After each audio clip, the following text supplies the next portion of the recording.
சகோதரர்களே, அல்லாஹு தஆலா குர்ஆனில் 115 இடங்களில் ஆகிரா என்ற வார்த்தையை மாத்திரம் பாவிக்கிறான். ஏன்? மனிதனே விளங்கு குர்ஆனை.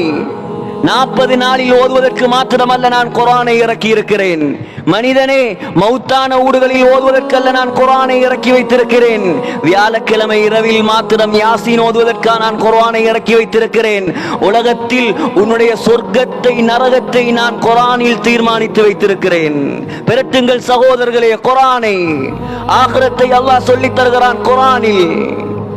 சூர் என்று ஒரு சத்தம் வந்து விட்டால் என்ன நடக்கும் சகோதரர்களே? இன்னைக்கு எவ்வளவு படிப்புகள், எவ்வளவு பட்டங்கள், எவ்வளவு பதவிகள். கேட்டு பாருங்கள், ஆகிரத்தை பற்றி என்ன தெரியும்? தெரியாவிட்டால் நஷ்டமே சகோதரர்களே. நாம் இங்கே ஆள வந்தவர்களா? ஆகிரத்தில் வாழ வந்தவர்கள் நாம். மறந்துவிடக் கூடாது சகோதரர்களே.